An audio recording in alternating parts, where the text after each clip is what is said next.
from place to place. Good morning, good morning, morning, good morning, morning.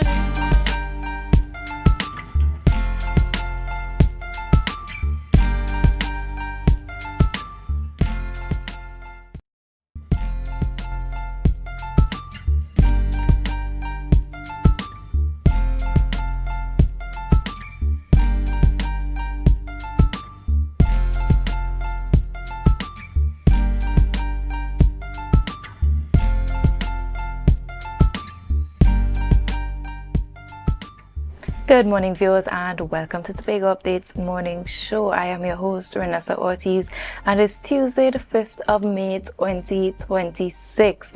Wishing you a bright and prosperous day ahead. I want to say welcome here on the show this morning. I am joined in studio by Alex Brown. Good morning, Alex. Good morning, Renessa. Good morning, viewers. Such a lovely day. It started off with some rain to cool down the day. It was raining in your area? Yes, it was raining on my area. And it was really cool just driving down to work this morning. It was cool in my area, but there was no rain. Yeah, there was some rain. Viewers, before we head any further into the programming this morning, we head on over to news in 90 seconds. Your news in 90 seconds starts now for Tuesday, May 5th, 2026. On Monday, May 4th, attorneys from both the THA and the private operators conducted a site visit to the Bucko Reef and Pigeon Point Heritage Park. The visit was court-ordered during the May 1st emergency injunction adjudication hearing by Justice Shirley Pierre to confirm by site the presence of a zone of demarcation for the protected marine space in question to determine what area is covered by the injunction. The Tobago Heritage Festival 2026 is officially launching this Friday, May 8th, under the theme Let We Tell the Whole Story. The festivities kick off at 3:30 p.m. with a grand parade through Scarborough from Market Square to the Esplanade. All are invited to witness the start of the island's most vibrant cultural season. Today, May 5th, the Division of Finance is making a last call for your input on spending priorities and economic ideas for the 2027 budget. You can still submit your feedback via the online form or by scanning the official QR code on the Division's social media pages before the window closes at midnight tonight. And finally, the Office of the Chief Secretary has opened applications for the 2026 Vacation Employment Program. The initiative is open to university and sixth form students seeking professional experience.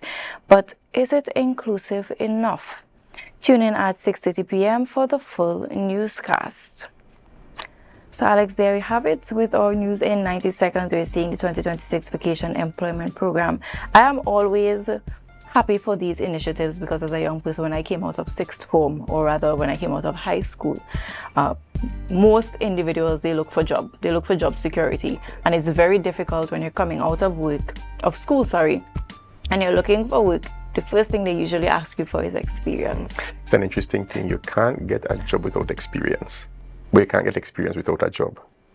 So I think this program and all others like it, because I know there are a few others, kind of bridges that gap for our young people, and it helps them get a sense of how the real world turns, because many of them wake up and parents have breakfast ready for them and there's a car to run into, and you know, it's basically as a child a life where somebody kind of has responsibility for you. But you get introduced to the world of work, you realize that there ain't nobody holding your hand here. You have to, I mean, yes, there would be some guidance, but you come to realize, no, I have to take responsibility. The onus is upon you, responsibility is upon you. So I think it bridges the gap nicely, even like while you're in lower six. So you go back to upper six with a different mindset, because now you're saying, if that's what happens out there, then I can apply that here. And so the mindset towards your educational pursuit changes. And so you kind of get a difference in terms of the cadre of people that eventually become available for hire in a year or two. Yeah, and I agree with you, because being introduced to the world of work, it shaped my mind in a different way compared to when I was in school. I mean, yes, they always encourage you to have discipline, you have a work ethic, but when you have to apply that in real life as opposed to theory and being told, hey, this is what you need to do, when you have to apply it in the real world sense and realize how the world actually works, it really allows your critical thinking to come on. It really helps you and have you looking at, okay, what it is I need to do to ensure that I reach to this point and to make the necessary decisions and the right decisions so that I am within line, especially when it comes to rules and regulations within the workspace. But it also teaches you what you do if you want to continue, because for some people who may not immediately want to go off to university, it gets you starting to think, if I do this well, there may be a possibility that I can stay on here and, gain additional experience and probably be able to tuck away a little bit of money for university later on. So it kind of helps you in charting your future as well. Opens that kind of view to the world as to how you chart your future. So viewers, we're heading on to the celebratory segment of our morning. We're on to our birthday shout outs this morning. Alex will lead us into our birthday segment. And first up is Kinda Benjamin. Kinda is looking very radiant, very happy. We're trusting that this is what today is going to look like for you as well as your new year. We say a very happy birthday to you and trust that as this new year begins, it's going to open with real bright, happy times. And even when those times are challenging, you remember days like the day this picture was taken and days like today when you celebrate, knowing that things can always get better. Happy birthday to you. Up next, happy birthday to Joseph Frederick. You're looking very dashing in this picture. We hope today is splendid and wonderful, that you spend it doing the things that you love and enjoy most, and really taking that time to reflect on the year past and how you can improve going forward in this year. May God continue to richly bless you going forward. And last in this list this morning is Kern Cowan. Very focused look in this picture. We wish you a very happy birthday and trust that as the new year rolls on, that you're going to have a blessing that you alone can give God thanks for. Happy birthday. I was wrong. There's another one in the list, Vanessa. There's a last minute entry, and I would like to consider him as one of our own. Happy birthday to Nathan Richardson. May blessings always surround you from daddy and mommy, your little brother, and the rest of the family. We love you. Nathan, I want to wish you a happy birthday today, that you would enjoy it. You take the time to enjoy and play a little extra than you usually do. Take the time, and mommy and daddy, that they'll give you ice cream and cake, and you celebrate it and spend it with all of those who love, cherish, and appreciate you today. Happy birthday to you, Nathan. And this has brought us to the end of our birthday shout outs this morning, but I just want to slip in just one tiny birthday greeting here. This is from my grandfather in Santa Cruz in Trinidad, Franklin Ortiz. Happy birthday to you. Wishing you a bright day today. You reach your 80. That's 80. You said that is a tiny 80. That's not a tiny number, I agree with you. That was my error. I just want to slip in. Happy birthday to you, Grandpa, and I hope you have a great day today. Happy birthday, Grandpa. Now, Alex, we're heading on to the program, the lineup that we have for this morning. Share with the guests what we have in store for them. It's an interesting morning. First, we talk about National Speech, Language, and Hearing Month. Things that most of us take for granted until probably they start affecting us or some member of the family. So we talk National Speech, Language, and Hearing.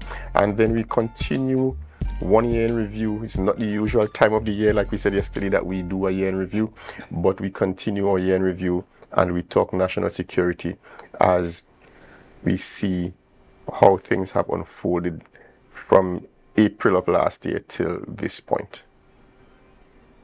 And that's what we have for you this morning. So viewers, there you have it. Up next, we have Melanie Bureau Singh, speech language therapist, and she's here to talk about speech, language, and hearing month. Remember to share the live, share the live, share the live.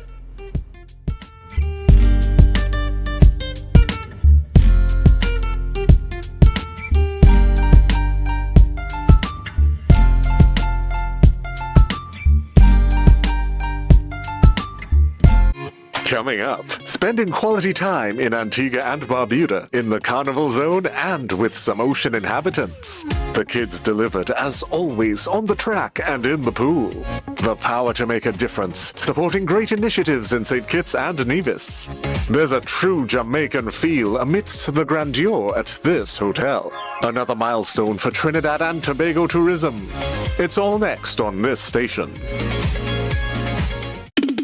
Make your goals a reality this season with Mount Pleasant Credit Union. Tobago's choice, we got you smiling. Come and feel that mid-year feeling, oh yeah. Mid-year island dreams, we make it easy. $20,000 to $100,000. Come and see, we warm hearts, bright plans, your goals grow.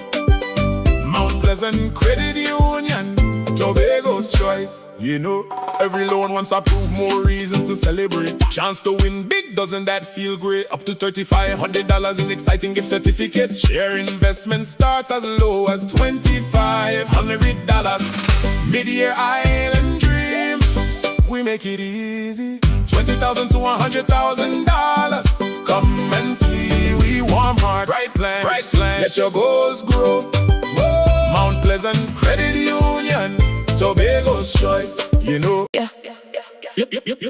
Looking for office attire or worship apparel, then come to Tia's Classic Closet. Shopping for casual clothing or just want to dress down. Big discount, so it's you on clothing and comfortable shoes. Get some wonderful accessories to match your attire. Come to Tia's Classic Closet at 39 Montgomery Road. Opening hours daily from 9:30 to 5:30.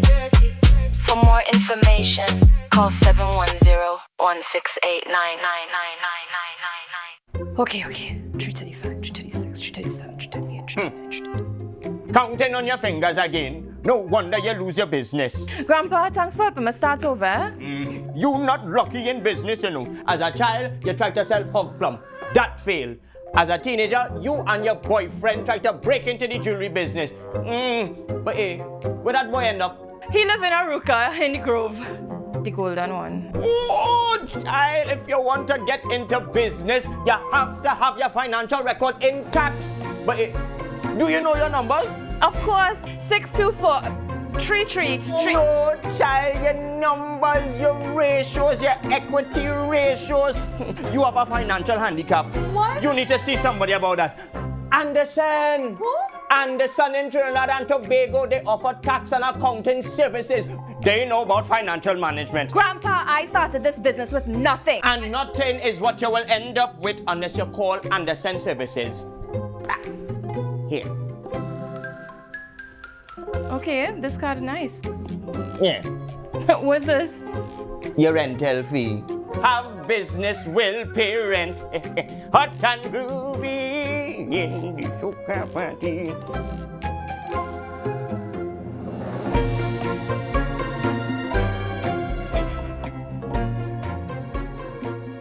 Sofa Factory is here in Tobago. Conveniently located Montessori Drive, Glen Road, Scarborough. Up to 20% off on select sofas for customization. Deals on some sofas from as low as $4,000 until stocks last. 10% off on all wardrobes. Half off on shower heads with the purchase of a vanity set. Come in and experience the new way to shop for furniture and see the quality in person. Our world is filled with rhythm. Rhythm that's unapologetic, infectious, timeless. Rhythm is commitment in action. It's how we show up for each other with unrelenting support that goes the distance. Rhythm lives in the tiny beats of our most intimate moments and the seismic roars of our biggest achievements. Rhythm is resilience in motion. So even when things go out of sync, we do what it takes to bring the rhythm back. At Flow, we understand your rhythm because we live it. That's why we're dedicated to building a network as resilient as you, with a team of familiar faces working every day to keep you on beat. You're at the heart of everything we do, and our commitment is to keep your rhythm flowing, no matter what. Trinidad is my home, and I always say charity begins at home. So I'm just delighted to bring this team of dedicated volunteers. Part of our motto is that we just don't send relief. We hand deliver it with care and compassion. And as I would always tell my team, the best way to find oneself is to lose oneself in the service of others. Be viewing Caribbean Medical TV on this station.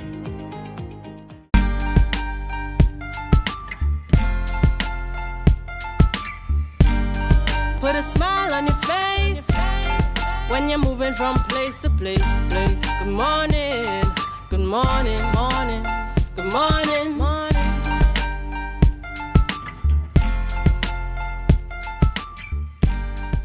Viewers, welcome back. And before the break, we promised you the conversation with Melanie Burusing, speech and language therapist, and she's here in studio with us to talk about National Speech, Language and Hearing Month. Good morning and welcome to you. Good morning, and thank you so much for having me. Now, Melanie, before we go into Speech, Language and Hearing Month, for viewers who may not be too familiar with speech, language and hearing and how it impacts individuals, can you share with the viewership for us? Sure, no problem. So basically, as speech language pathologist, we diagnose, assess and treat individuals. Now, we do a wide range of population, from young children to adults. We do children recovering with speech delays and adults who have suffered a stroke or have a neurological condition such as Parkinson's disease. So we treat areas such as speech, language, voice, stuttering, and swallowing.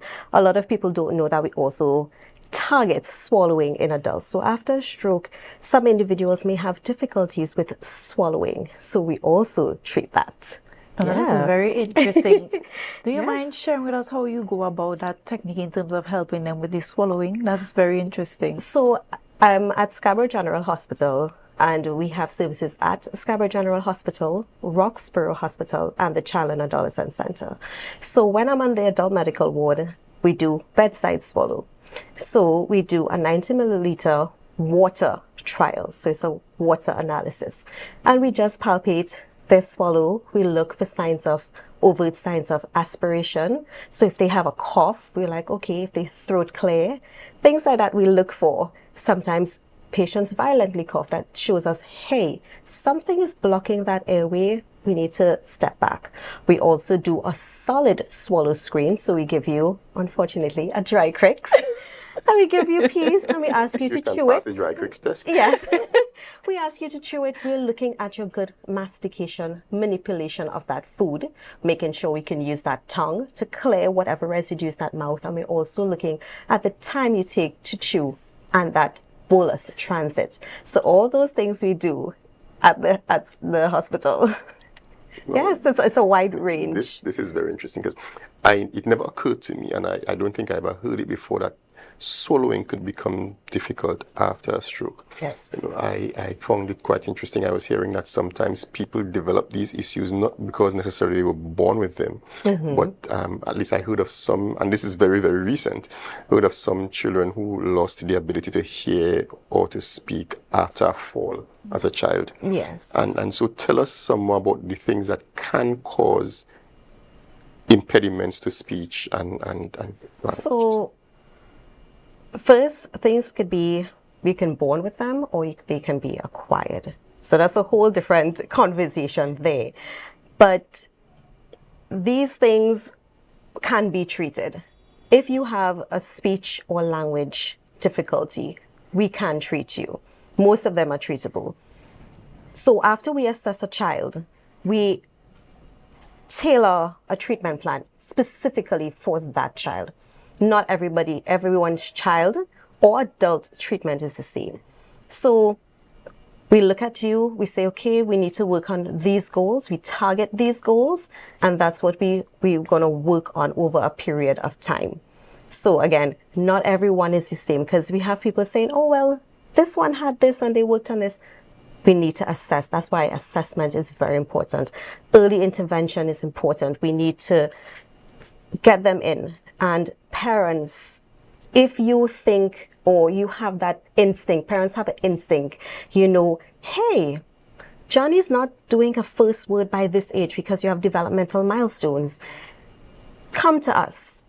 Let the child be assessed. So it's reassurance like, hey, everything is okay. Or we know, hey, we need to work on this. You need speech and language therapy services from us. Now, what are some of the most common challenges or rather impediments that you see within children? I know we spoke about adults, it's swallowing after a stroke, but what are some of the most common incidents that you see within children?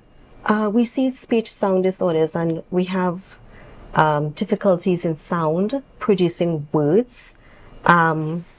We also, lately, have also been seeing social communication difficulties. And I want to stress on that social communication difficulties because when we were younger, we were outside playing. We were outside pitching marble. We were climbing trees. Now we have children glued to a phone or screen time, and screen time plays a huge role. Limit screen time. I, as a therapist, I don't agree with screen time. From 0 to 5, you should have no screen time. If you want screen time thereafter, probably half an hour per day. But now we find parents, we are busy. I'm a parent, we're busy. We come home from work, we're doing homework, we're cooking. Screen is the easiest thing to keep them quiet and to keep them engaged. Take that away. So now children have that social communication issue. They don't know, hey, do you want to play? That language formation, that expressive language. They don't know how to do that. They kind of pull back and stay by themselves. So I encourage parents, get your children out. We have these amazing parks all over Tobago. Get them out on a Sunday. Let them interact with other children, communicate, get around. Also parents, our mobile devices are a devil's advocate. We are always on our phones. When you pick the kids up from school, talk to them. How was your day at school? Did you eat your lunch? Things just like that. Reading. Reading is so imperative. Reading with your kids every night, 10 minutes. Yes, we are busy, but integrate reading into your bedtime routine. After you wind down, they're in bed, you take some time, you read with them. And not just read. You read and you ask them, if you're having a book with pictures, what happened? Okay, who is running? You ask them those WH questions to get them thinking and to get that imaginary mind. What do you think happened next? Things like that. Make it fun, make it engaging to the children. It's just not read. Make it fun. Children learn through play. There's a dichotomy in my mind. Now, in the era where there was not screen time, excuse me, there was what we now consider a disservice where children could not be seen or be involved in conversations with adults. You had to go around so on. Yeah. Somehow children from that era didn't have the challenges that now you're seeing. How, I'm trying to get the words right, but there's a challenge in my mind because children now didn't seem to have that opportunity. But now we seem to have another issue where there's still this separation between parent and child, and the conversation, the continued conversations that they would have. What kind of role does that play, and why did it not seem to have that effect back then? Good question. But I think back then we just had time, we had friends, we had family. We were very family oriented, because I remember growing up and our neighbors were so involved in our lives. We were always talking and playing. Now we have kind of moved away from that, where everyone is a standalone home. Mommy, daddy, child, children, whatever. But parents are just there and the children are the side. Who do you have for them to interact with? They have you. Talk with your children when you're cooking. Okay, we're making pancakes. Let's do this. Get them involved in things. Ask questions. I talk a lot. So my daughter was babbling, talking at an early age. But it goes to show, when you talk with your kids, and I mean there are parents who say, I don't like to talk. But if you have a child who's developmentally who's having a delay, you need to express. You need to allow them even to express themselves. You know, as parents, we need to model things that we're doing. If we're modeling being on our phone, but the children gonna you're saying encourage them to express, but we had this cult. I'm not sure how much of it still exists, that children must be seen and not heard. Some things, you know, we need to get away from, but I love when children talk.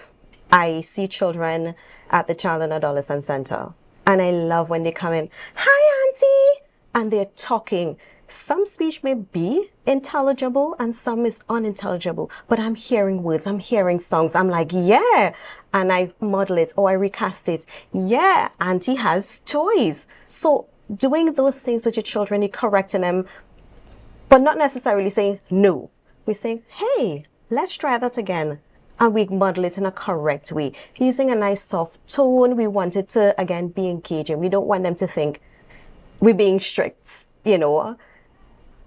Encourage your children. Talk with them all the time. Always try to engage them. Teachers engage students all the time. Oh, what did you have for lunch? What did you have for breakfast? Oh, really good. How was your day? It's not just being like that. It's because they're engaging children to express themselves, to get that vocabulary out. Now, you recommended against screen time from the ages of 0 to 5, and I totally agree with you as well. Right. I believe between that space of time is the child's most pivotal point of development. It is. And children are sponges.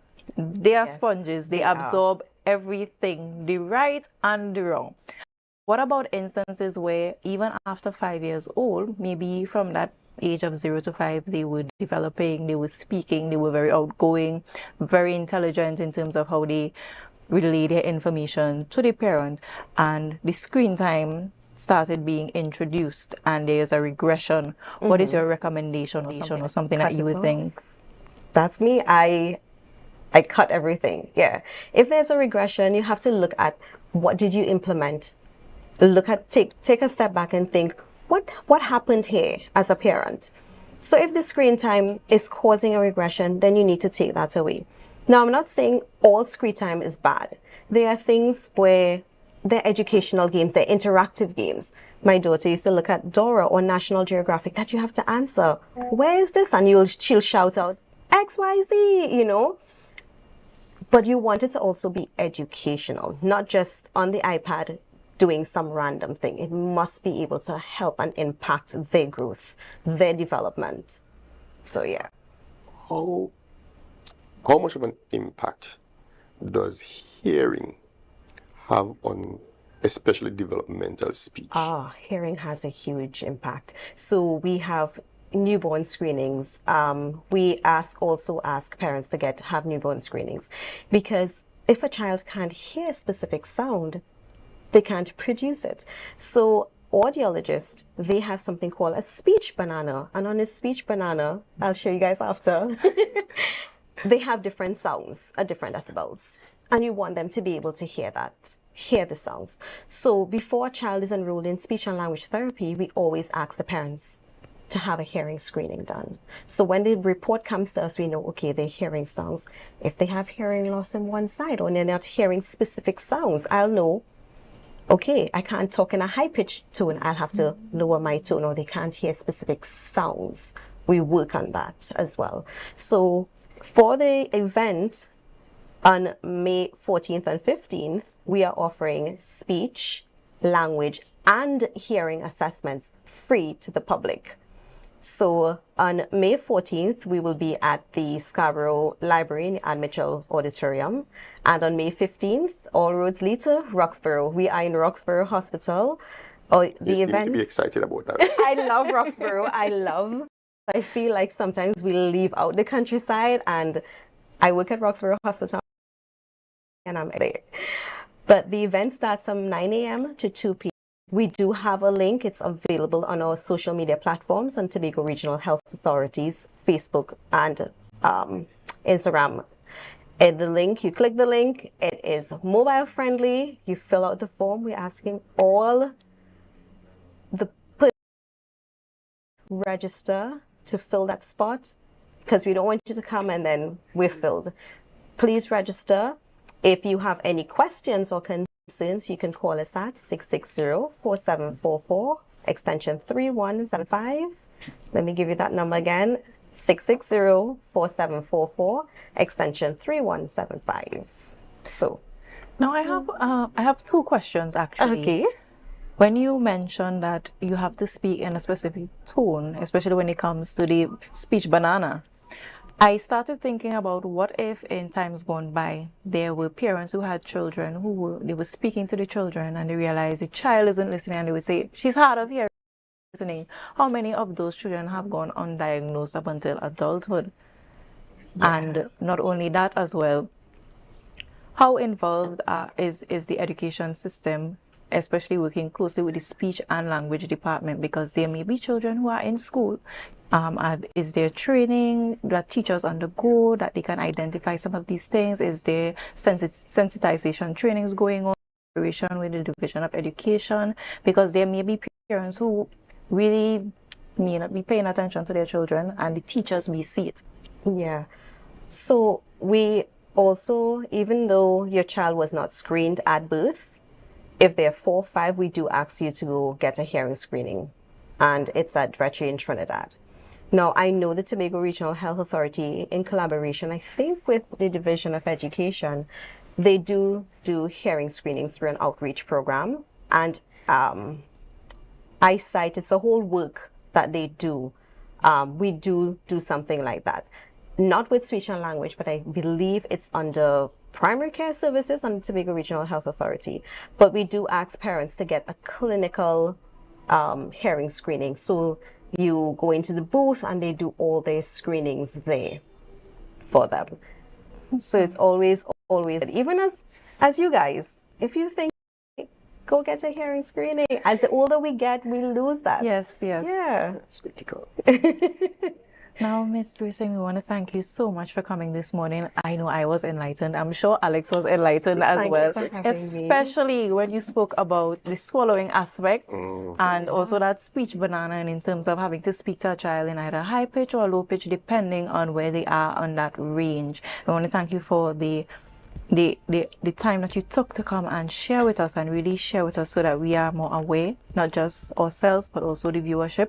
And we wish you all the best going forward, especially on May 14th and 15th, that you get the turnout that you desire, and that maybe one person will be helped during that entire process. Thank you so much for having me, and we do look forward to seeing persons from the public to come out and support this free event. Awesome. And make good use of it. So viewers, we want you to stay right here. We'll be right back after the break. Remember to share the live, share the live, share the live.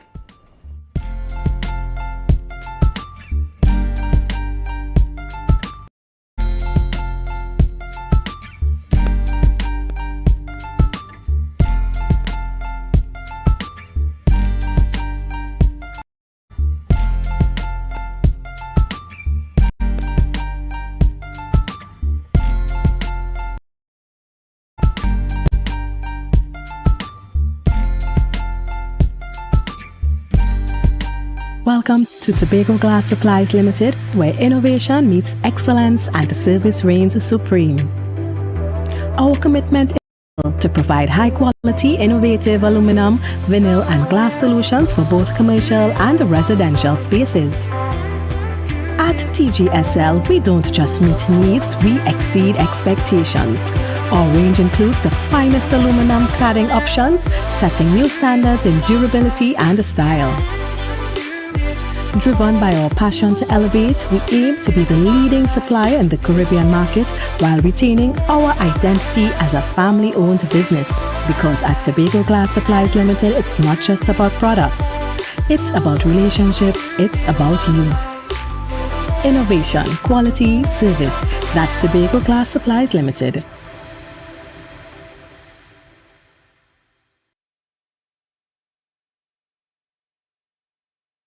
Sofa Factory is here in Tobago. Conveniently located Montessori Drive, Glen Road, Scarborough. Up to 20% off on select sofas for customization. Deals on some sofas from as low as $4,000 until stocks last. 10% off on all wardrobes. Half off on shower heads with the purchase of a vanity set. Come in and experience the new way to shop for furniture and see the quality in person. Looking for office attire or worship apparel, then come to Tia's Classic Closet. Shopping for casual clothing or just want to dress down. Big discount, so it's you on clothing and comfortable shoes. Get some wonderful accessories to match your attire. Come to Tia's Classic Closet at 39 Montgomery Road. Opening hours daily from 9:30 to 5:30. For more information, call 710-168-99999.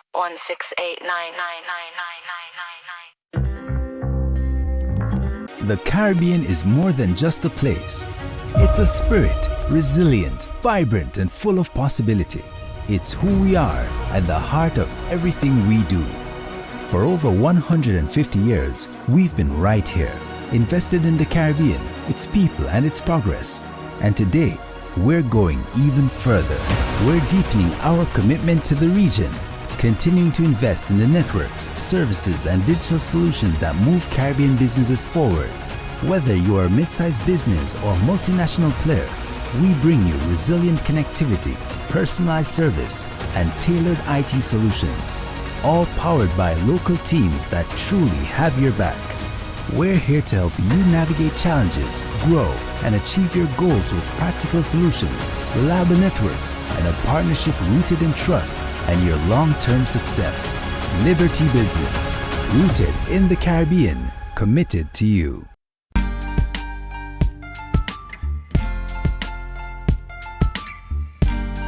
Put a smile on your face when you're moving from place to place. Good morning, good morning, morning, good morning, morning.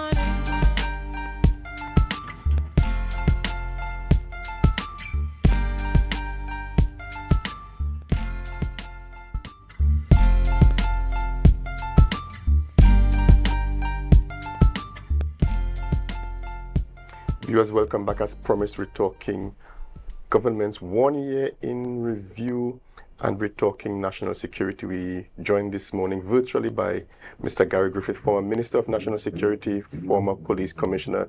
Mr. Griffith, good morning and welcome. Hi, good morning. Always my pleasure. Good morning. 1 year on, your general overview of the government's performance in terms of national security. I know that of course policing is going to be high on your list, but 1 year on, your initial thoughts. Well, it has been an improvement over the last few years. It could not get worse. If we sometimes you need to measure performance based on what would have taken place previously. All that we were getting previously would have been victimization, targeting, waste of resources, putting focus on political opponents. I was there as commissioner, so I've seen it. And so there was nothing done. There was nothing that was actually done to establish finding a way and finding solutions. In this last year, the Prime Minister, the chair of the National Security Council, as much as I will continue to say that a state of emergency should not be used as a crime-fighting tool, if you have the intellectual ability of law enforcement, you can find policies to reduce crime without triggering the SOE. But she has at least done something. She has triggered an SOE, the SOE, to ensure that there can be some degree of crime reduction. People see it as failure, but the thing is that we were getting 600 murders every year after I left office, 600 murders every year. Now we're down to 360 odd. So that's about a murder a day. Before that, so that means there will be 240 less murders last year than the year before. And the same thing is going to happen this year if we continue to SOE throughout the year. 200, that is 20 less murders every month. That's 2 persons less being killed every 3 days. That has to be seen as some degree of a success. So that one decision probably would have saved 240 and 240, almost 500 lives. Having said that, the disadvantage is that the reason why she had to trigger the SOE is because for the last year in government, unfortunately, the Minister of Homeland Security and the Commissioner of Police, as much as I am always willing to support them and hope that they succeed, they have not been able to come up with any new policy, unit, technology, system, nothing which forced the Prime Minister to trigger the SOE. If it is that they did this, but they're unable to do so because they never had that scope and vision and training and experience at a very high level in law enforcement. Remember, they left the police service in middle management, superintendent, they're not even executive level. So there have been limitations. It is 1 year, but eventually the Prime Minister has to come up with trying to find systems. I mean, again, as commissioner, every single week or every Wednesday, I had to come up with something new and dynamic. That is what caused public confidence to go up. The other aspect of not seeing the success will be public trust and confidence. The minister and the commissioner continue to boast about the crime statistics going down. Excellent, I support it. I agree with them. But it has not triggered 1% increase in public support. And public trust and confidence and reduction of the fear of crime is just as important as crime reduction itself. And so pre-2018, the public trust in the police was 14%. When I left office, it was about 59%. Now it's less than 8%. So you have a massive crime reduction, but people are still feeling probably more fearful of crime than ever before. We've seen, even during a state of emergency, we've seen a lot of violent crime, and there are those who are of the view that violent crime is triggered by non-violent crime that's taking place at higher levels. What's your view on this, and how do you think we can approach this with the view towards a resolution? No, definitely. It reminds me, what you just said, reminds me so much of when the minister continues to boast about the safest carnival ever. The police did an excellent job, but it was not. When the police are given a virtual directive, have you ever, every day, at least 3 or 4 people are arrested for DUI? For the whole of Carnival weekend, nobody was arrested for DUI. Everybody decided to be sober Carnival weekend, and nobody decided to drink and drive. Nobody was arrested for speeding. Nobody was arrested for fighting. No, so what they did is not deal with that broken window theory, not decide to take a stringent approach during Carnival to be able to come out Ashburn and say, look at me. We had a few crime. And when you do that, you now trigger by not triggering DUI, you will cause persons to drive intoxicated, by not putting focus on people speeding, by not arresting people in a fight, they will go back and kill each other. And that is why, even though when they speak about the safest carnival, we had murders, we had rapes, we had kidnappings, we had stabbings, we had woundings, we had armed robberies. It was probably one of the most violent. But you play with the statistics, and that is where that type of law enforcement must come in. And it cannot be law enforcement. I think right now, the Commissioner of Police has, other than the SOE, he has a 3-point crime plan. Roadblock to give you tickets, roadblock to give you tickets, and if that doesn't work, plan 3 will be a roadblock to give you tickets. You can't roadblock your way to reduce crime. There has to be much more. And that's why you would have seen the Police Marine Branch, the Gender-Based Violence Unit, the Social Media Monitoring Unit, GPS tracking on police vehicles, online reporting, body cameras, tasers, pepper spray, Special Operation Response Team, Operational Command Center, Commissioner's Command Center, the 482 Gary. So every single week we were coming up with a policy, a system, a unit, a program, technology. People started seeing things, and the criminals started pegging back.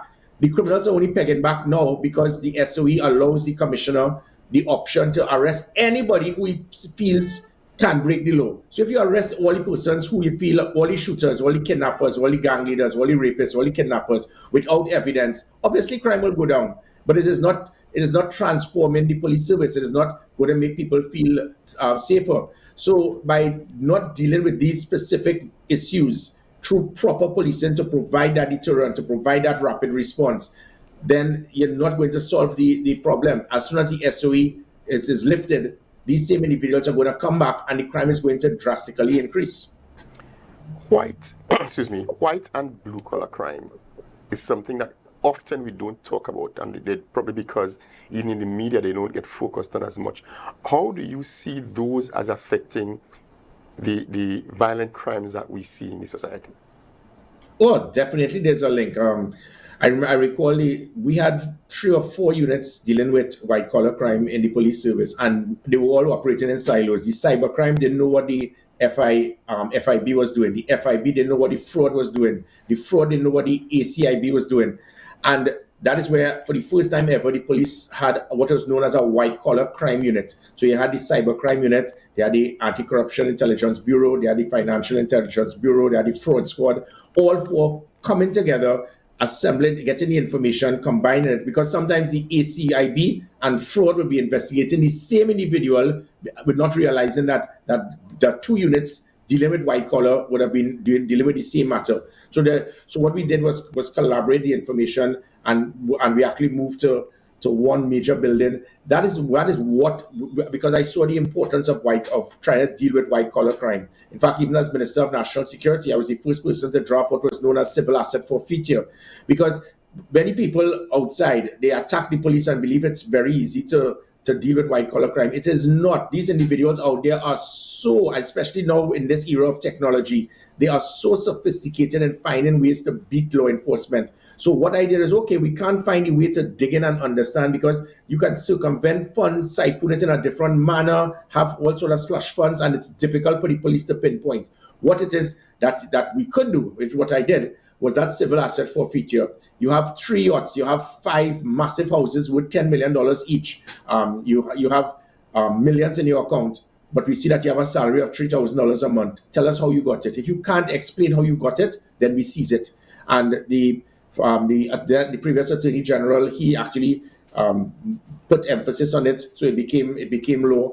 And those are the things that are required. I have never heard about the white-collar crime unit since I left. I think that the units have gone back astray to work together, to work in silos yet again. But that plays a very big part. If you crack that white-collar crime unit, and probably that was one of the reasons why it is that I fell from grace, because my intention was to start to target and pinpoint the perpetrators, because when it is that you have this situation where it is the Dana Sitahal shooting, gangs involved in criminal activity, there's somebody that is very instrumental in assisting them in bringing in the illegal weapons, the illegal drugs, the human trafficking, being able to pay off rogue police officers so they can turn a blind eye.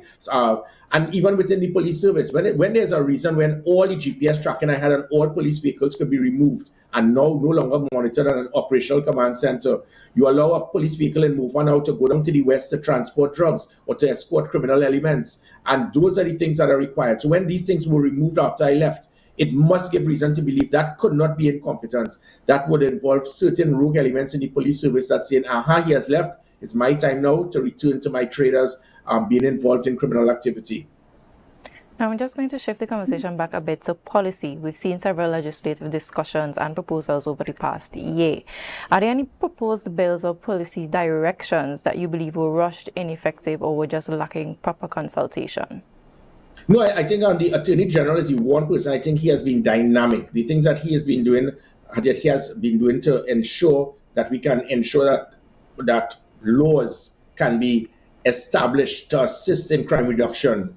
It is second to none.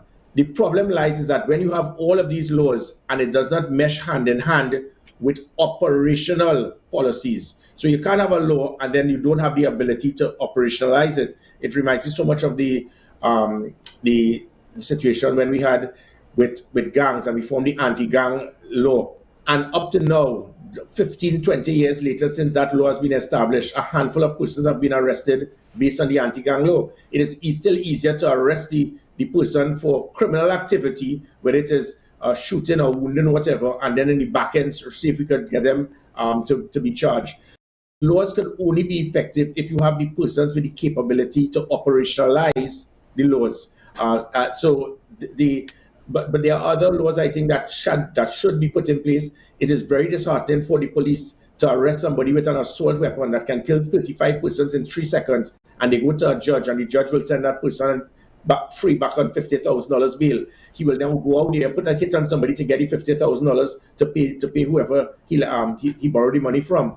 I will always strongly push the view that someone with an automatic weapon should be deemed as a terrorist, because you have a deliberate intent to destabilize the country or destabilize the government. And if that is the case, that is symbolic to or systematic to a terrorist. And it means that person should not receive bail. That person should be incarcerated for life.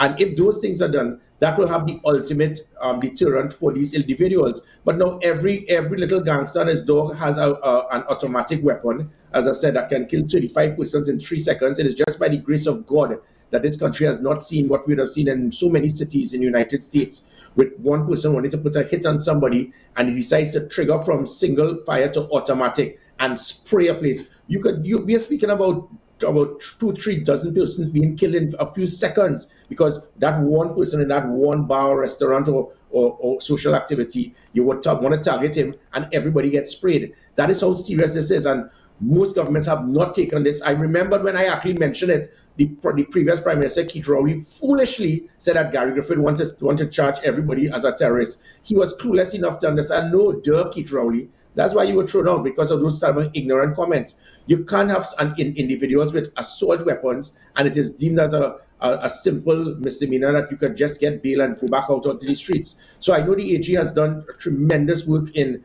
just the first year in a number of laws.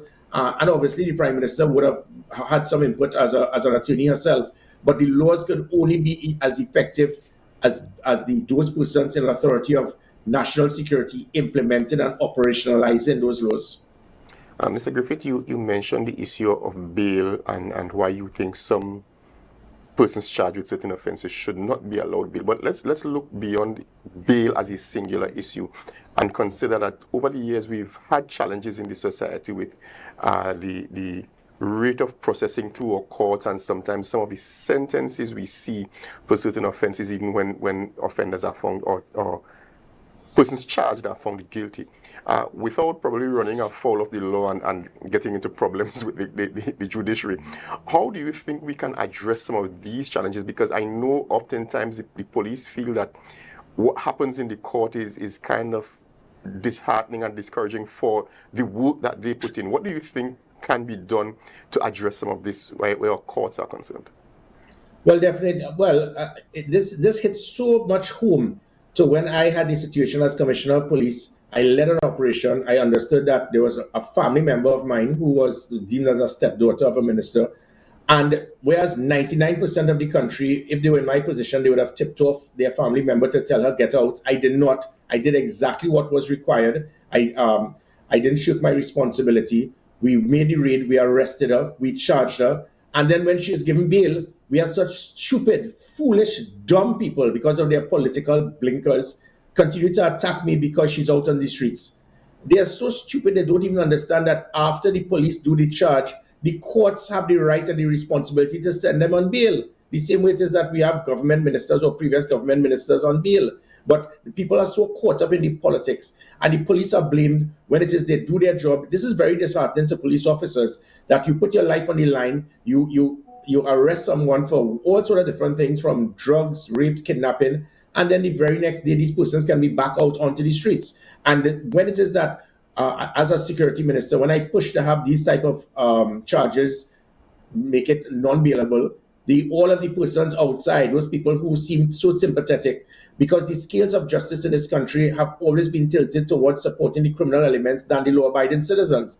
So it is very disheartening to the police, because of the ignorance of many people, to feel that the police are to be blamed when persons, after the police did their job, they go back out onto the streets. What I did just before the 2010 general election, I drafted something known as the Ministry of Justice to deal with this problem, because it is much more than just persons getting easy access to bail. It also involves when persons are incarcerated and they go to prison, you have young offenders, they now rub shoulders with hardened criminals, and because of poor rehabilitation, because we have one of the highest recidivism rates in this part of the world, these young persons, instead of them being rehabilitated to come back out to be a role model or an asset to society, they come out as a more hardened criminal. We have persons that go into the remand yard for 10 years, for the maximum sentence of the crime they committed will be less. That is madness. I drafted the Ministry of Justice to deal with this. Unfortunately, the Ministry of Justice, again, not one thing we have heard from the Ministry of Justice. The Ministry of Justice was drafted specifically to deal with improving rehabilitation, to reduce recidivism, to deal with all the loopholes that we found in the criminal justice system. One definitely I had to mention had to do with the police themselves. We had a massive input of police officers. After you make the charge, they do not go to court, they don't attend court. The judge will have the case over and over, and after about 3 or 4 times will dismiss the case. Thankfully, I was able to reduce every single police division by 83 to 95% in reduction of police absenteeism. And that played a big part towards crime reduction, because many of the criminals knew that they arrest me, they charge me. By the time I go to court, that police officer would have been paid off, he would have retired, he would have died, he would have been on sick leave, he would have been transferred, so I will get out. That is a major part. Unfortunately, this has returned where it is there's a and you will see people would have gone to court. You're calling the officer, calling and 3 and 4 names going down the corridor, and the officer, no attendance, my lord, no attendance, my lord, no attendance, my lord. After 3 times, the criminal gets out and he laughs all the way to the bank, and sometimes he even sues the state now because of false imprisonment. Improper imprisonment. So because of that, that is what the Ministry of Justice is supposed to do. It is not being done, and I think it is definitely something the government should look into, using that ministry that I drafted specifically for the Prime Minister since 2010 to be utilized in a way to improve the criminal justice system. Now, in your opinion, what would a properly executed targeted intervention strategy look like in our context here in Trinidad and Tobago? Sorry, can you repeat that? I didn't hear. What would a properly, in your opinion, actually, what would a properly executed targeted intervention strategy look like here in our context here in Trinidad and Tobago? Well, several. There's primary, secondary, and tertiary crime prevention. Tertiary is what I just mentioned, the criminal justice system. Primary is finding avenues to target criminal elements to provide the deterrent. Crime is a product of opportunity. The greater the deterrent, the less likelihood persons would commit crime, because they know there's a greater chance of them being caught. That is why, so from an operational perspective, we are speaking about what it was I would have done. You have 10 divisions. We put 10 vehicles specifically assigned with GPS tracking to stay in the area of responsibility. The Police Service Commission confirmed that it was that ensured a less than 5-minute response to most distress calls. Now you call 999, you will be put on hold, you get an answering machine, and then you're told there's no police vehicle at the station. Police stations are not supposed to be the response to distress calls. I keep mentioning that. So when people keep saying that every street corner they want a police station, we're hearing it now with this government boasting about setting up 30 police posts. That is what probably caused the problem with the municipal police when they break in. We have more police stations in Trinidad and Tobago to secure 1.5 million than New York City that secures over 10 million. That alone shows madness, because the politicians and the business sector who are ignorant in law enforcement feels that every street corner you put up a police post. Police stations do not act as the response. You have the highway patrol, you have the rapid response unit, you have the emergency response patrol. Excuse. All of these things have been shut down. Those are the things that are required. So that is from an operational perspective, to be able to target specific things to reduce crime. From a secondary crime prevention, we are speaking about ways and means to be able to assist young persons away from a life of crime. So it's similar to, I trained 1,000 police officers to be a big brother or sister to 1,000 at-risk youths, so that if and when they go to court, we can tell the judge, do not send them to prison or whatever. Let this police officer be their role model, their guiding light, to be able to lead them in the right direction. Those are the things that require using sport as an avenue to reduce crime. Sport is something that is totally overlooked by every single government for the last 5 decades. It is seen as the bastard of all ministries. Very little is provided. But sport can transform lives, not just a country. National security can secure a country, but sport can unite a country. Sport can also assist in the character traits that young people need, which is uniformity, punctuality, leadership, teamwork, not giving up, tactics, strategy. And you can take that from sport, and that's why many persons who have been involved in sports they become successful businessmen after they retire. So all of those things can and should be implemented, but we do not use it in sports. We do not understand the operationalization of police systems to ensure a rapid response. If those things are done, we can see what would have taken place in August 2020 to August 2021, less than 350 murders, which was the lowest number of murders in 20 years, in contrast to the erroneous comments made by the commissioner and the minister that last year was the safest in any year. It was not. So you had a state of emergency for a whole year to incarcerate all the bad boys, and still you had more murders than my last year as commissioner.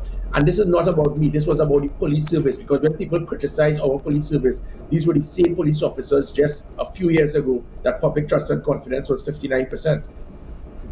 I want us to revisit this. I know we spoke about it last time, but probably you can tell us some more about it, because one of the things we seem incapable of doing as well as we should is the thoroughness of checking people who become members of the police service. Now, I know that the public has a role to play, and sometimes you're complicit because you see it published, these individuals are desirous of becoming members of the police service.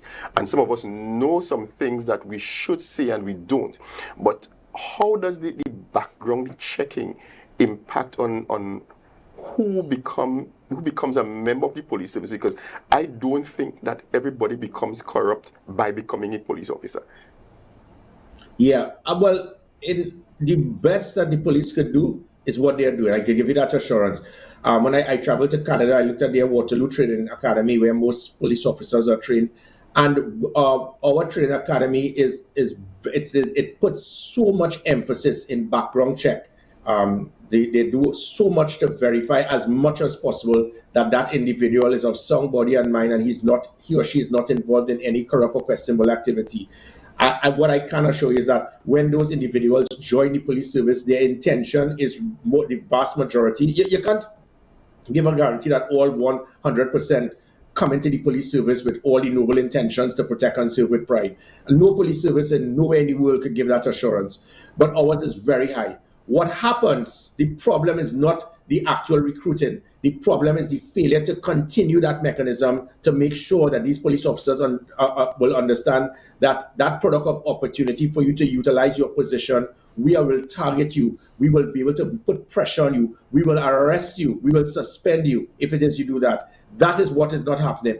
Listen, when you have a situation where 8 police officers will riddle a car like a strainer, and a commissioner of police will say, I see no reason to take any action. And then the Welfare Association, just as ignorant, says, yeah, I agree with the commissioner.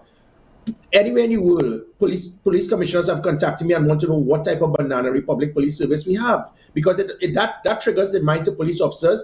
We can riddle anybody, and I know the commissioner is going to support me. That is why I put the body cameras, 1,000 body cameras, to ensure that every police officer on an operation patrol roadblock would do what is required. That virtually would have eliminated police officers' abuse of authority. As soon as I left, they took me 1,000 and hid it. And then you have this commissioner misleading the country to say that these body cameras were not good body cameras. I keep stressing, type AXON or GTEC. These are the same body cameras used by New York police, Chicago, Detroit, Boston, LA. So he misled the country. He was then so clueless because he spent 26 of 27 years behind a desk in special branch, said that, well, these cameras are not good because they could be turned on and turned off. I have a 6-year-old nephew that knows that body cameras must be turned on and turned off because battery operated life. If someone is at a crime scene and there's child abuse, a woman involved in domestic violence, somebody who's a confidential informant wants to speak to you. This man is so clueless, he didn't even understand that. And you have shut down the body cameras, and 5 years later, unable to produce one extra body camera. The body cameras is a critical element to deal with minimizing problems of rogue police officers while simultaneously ensuring that those police officers wrongfully accused can be protected based on the body cameras. So you remove the body cameras, you remove the tasers. Recently, a man was gunned down, was shot by the police with a cutlass. I provided tasers for every police officer. You have refused to utilize it. I brought back in polygraph testing and drug testing. So if it is that there are certain police officers in specific units or the Southwestern Peninsula where there was a major concern of illegal activity and entrance for illegal drugs, weapons, and human trafficking, I asked the police officers, you just have to answer this one question in the polygraph test. You want to stay in Icacos, Las Lomas, San Fernando, wherever, on the Southwestern Peninsula? Do you financially benefit from illegal drugs, weapons, and human trafficking entering Trinidad and Tobago from the mainland? There was one station where 11 of 13 of them did not want to do that polygraph test. Though you can't fire them, but what I did, I took all of them and sent them in the center of the country. So you can't go to the Southwestern Peninsula. You have intelligence to verify, to confirm that police officers involved in running drug blocks in St. James or Four Roads. I transferred them because you didn't have enough evidence to arrest them. And then they were replaced and put right back in the same location to run their same drug block. You put GPS tracking on every police vehicle to make sure they stay in their area of responsibility. As soon as I left, you remove that. So when it is people went to the Stink and Dirty Fete and they were seeing dozens of police vehicles overtaken with 3 and 4 cars in the back, that were police officers being used as an escort service to beat the traffic and have people charging them, they're charging persons, so that they could beat the traffic or even escort criminal elements. Those are the things that are required. If you do these things, polygraph testing, drug testing, GPS tracking on vehicles, body cameras, tasers, online reporting, have a direct connectivity to the commissioner through 482 Gary, I could assure you that is what caused public confidence to increase. That is what could reduce rogue elements in the police service. But you remove all of that, and then when you find out public trust is 8%, you want to know why. Now, Mr. Griffith, we want to say thank you so much for coming on. There are more questions we would like to ask you, but the time is always short here with us at Tobago Updates. We want to say thank you so much for coming on this morning, and we want to thank you for sharing all your insight with us here. My pleasure. To our viewers, I want to say thank you for joining us this morning. The programming isn't finished here at Tobago Updates. Stay tuned. Up next, we have GMT. Remember to share the live, share the live, share the live.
What stands before you is not just art. It is the end result of persistence, learning, and courage to express one's self. We encourage you to look closely, not only at the colors and forms, but at the stories behind them. Each piece tells a journey. Some years ago, we decided that oftentimes students create works in the art room and nobody sees it. The parents invest and they don't even see the investment. So it was a small way for parents and well-wishers, and then we open it up to the public.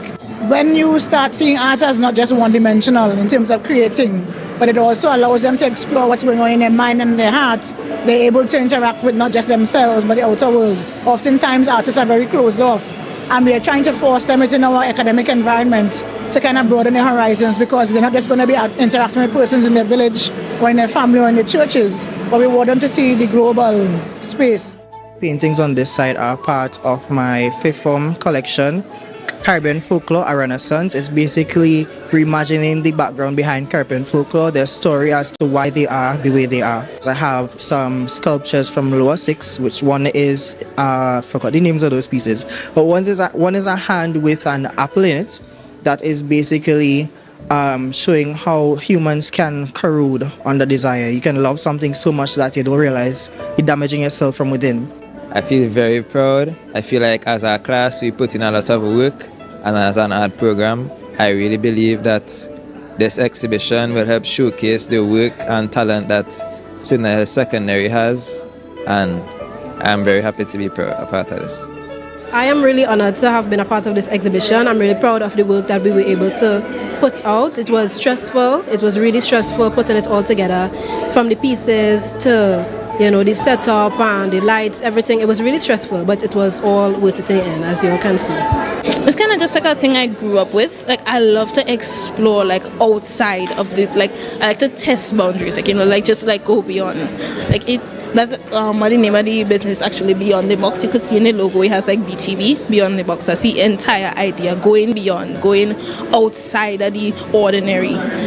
I feel great, actually. I'm happy that I'm able to put my work on display. I've been working really hard on these pieces. Some of these pieces date back to when I was in 4th form, and currently I am in upper 6. So I'm just really happy to be able to show off my different skills through painting and graphic design, and even through jewelry making, which is something I just picked up recently for my IA. I feel so relieved that it all came together in the end after all the pain we went through, late nights, you know, we up making pieces, we'll be on the video call when we come home and start to do pieces. Hi guys, how does this look? And it's just like a bunch of, even despite all of that, it was a fun experience.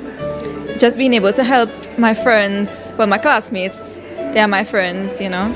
Yes, I give you my toes in stone to my underrated icon. Still alive and relevant. I award you with excellence. Gerald Moses and Eric Coner, Sharon Phillips and Linda Rowley. Flowers for you. That was a production of the Department of Information, Office of the Chief Secretary, Tobago House of Assembly.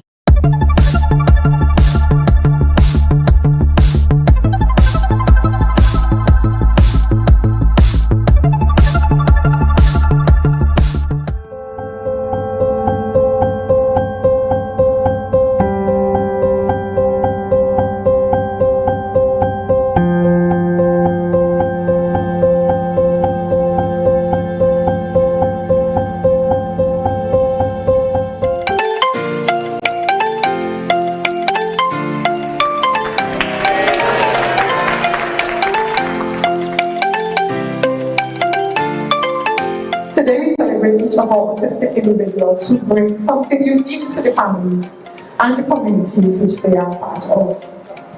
Whether it is a different way of thinking, different way of communicating, or even experiencing the world, these differences add depth and interest to our families and communities. As we officially launch Autism Awareness Month 2026, let us all move forward with open minds, open hearts, and be committed to building a society where differences are truly celebrated. Autism Tobago, in our minds, stands as a beacon of hope and advocacy within our society. Since its establishment in the year 2010, a formal incorporation in the year 2016, the organization has remained steadfast in its mission to improve the quality of life of persons living with autism in Tobago. This is not just a statement, but a commitment that continues to transform lives across our island. This booth is really for persons and the public to interact, come and receive information. We will be adding things to it throughout the month. So we'll be adding brochures and so on for persons to come and take one and have the information to move.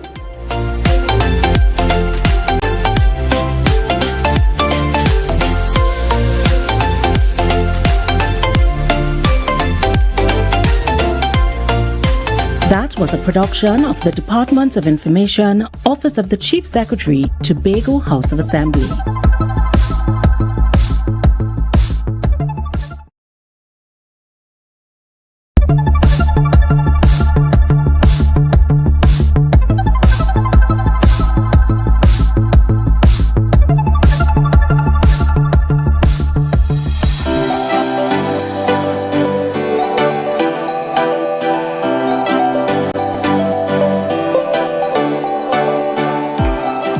Yes, I love golf. I love to play golf.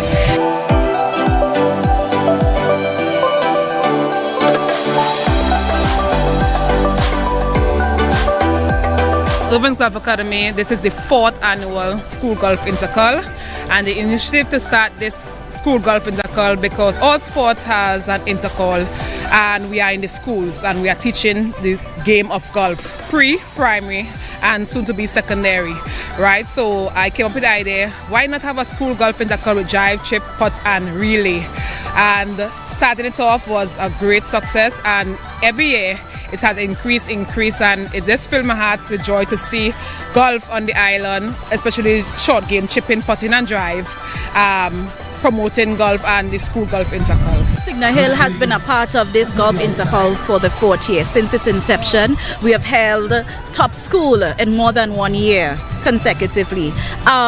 Being here representing Signal Hill with my students is a phenomenal experience.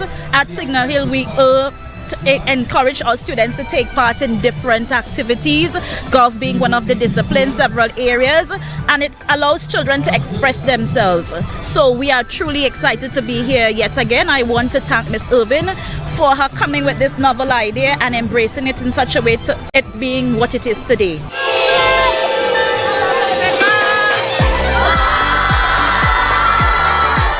That was a production of the Department of Information, Office of the Chief Secretary, Tobago House of Assembly.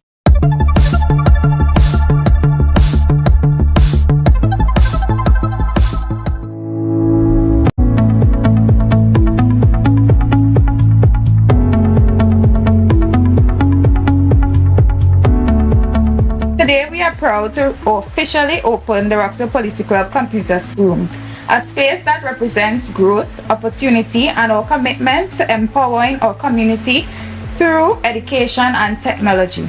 Today's initiative that is once again being supported by the Digicel Foundation is indeed a record-breaking success. Not everybody can be able to buy a computer, and even though they buy a computer, some of them don't have internet, and there will be a space, a safe space, where they can come and do their homework and to be able to do their SBAs and to be able to ensure that they have a starting chance in life. At Tobago, we often speak about Panyard model. A Panyard is not just where music is played, it's where discipline is learned, talent is shaped, teamwork is built, and young people is guided in a safe space and positive environment. This exactly is what Technology and Education Center represent. Just as a Panyard brings young people together around steel pan, this center brings them together around technology to learn, to explore, and to prepare for the future. I am truly thrilled to be here with you today as we celebrate the opening of another Technology in Education Center, the 4th Thai Center in Tobago. Through this program, we aim to bridge the digital divide by expanding access to technology and the internet in communities that need it most. And with the invaluable partnership of Tobago, we have been able to go a step further, embedding technology within Panyards.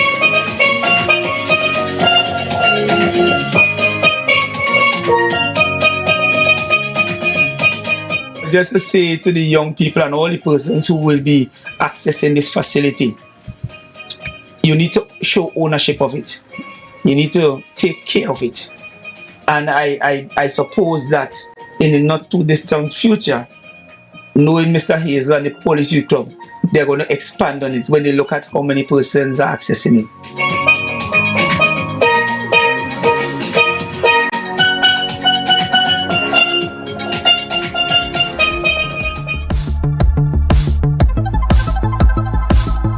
That was a production of the Department of Information, Office of the Chief Secretary, Tobago House of Assembly.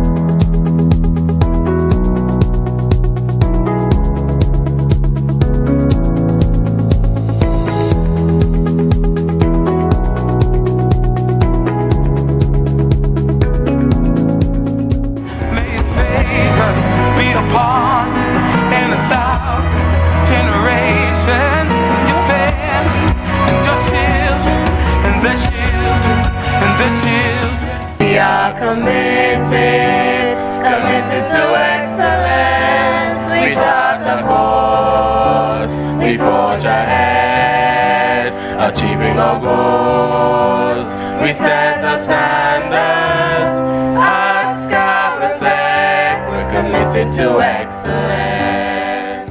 Our 65-year legacy of success is built upon the firm foundation laid by our visionary leaders and educators. We honor the legacies of past principals, past vice principals, and past and present members of staff and our stakeholders. Let us also continue to champion the holistic development of our students, a mission that remains enshrined in our vision statement. To be the premier institution providing learning experiences that produce healthy, critical thinkers and lifelong learners. You're viewing Tobago Updates Television, your exclusive gateway to Tobago, broadcasting the beauty of this island paradise to the world.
Good morning.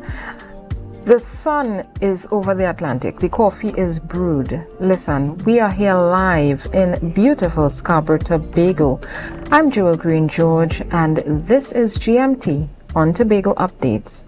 And we're sitting here today with Mr. Rondell Fields of the Fathers Association, and we're going to be discussing men, fathers, false allegations and sexual assault, and that's going to be followed by a chat with Mr. Donovan Prescott, and he is the CEO of Tranquil Therapy, and he's coming to chat with us about a special for Mother's Day. But we have Mr. Rondell Fields. He's no stranger to us today. We're getting straight into it this morning. You know, sometimes you have to get right into it, and that's what we're going to be doing. This topic is quite a sensitive topic, and before we get into this topic, we want to put out a disclaimer, a caveat, so to speak, that if this topic of sexual assault is triggering to you in any way, please, this may not be the morning for you to be tuned in to Tobago Updates. However, if you do need help, please know that there are numbers that you can call. You can call the police for support, and you should call the police for support if you are sexually assaulted, or if you know someone who is sexually assaulted. You should give them all the support that they need. But however, today we're here to chat about false allegations, and we have Mr. Rondell Fields with us. Good morning, Mr. Fields. Morning. Thanks for having me. Always a pleasure to be here. Yes. And, you know, so when we started, you and I this morning, you know, we established some ground rules. We're not here to make anybody feel, you know, that we're attacking them. And we're not here to make those who are doing the wrong thing feel comfortable either. Correct. Right? But we're here to talk about this topic. Before we get into it, tell us what your association is about. I mean, for years, as I always said, we started off on advocacy for fatherhood, the promotion of healthy fatherhood, healthy male parenting throughout the society.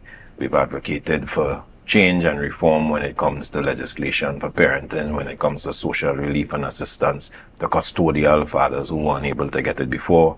We've dealt with issues of fathers who have been victims of parental alienation, parental child abduction, a number of issues like that. So we were highly advocates for issues pertaining to fatherhood. However, we were the sole male, I would say. I don't want to say sole because there's so many other groups doing things as well, but we possibly were the loudest, I would say. The most unafraid to say certain things, because these were things we were seeing and experiences we were seeing in our society that must be ventilated, right?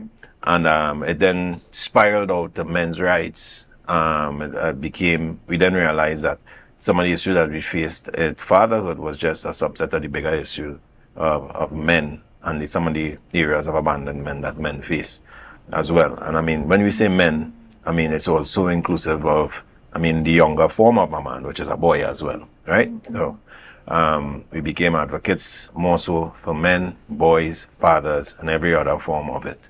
So I think that is where we started. There's where we are today. We've been advocating for almost 15 years.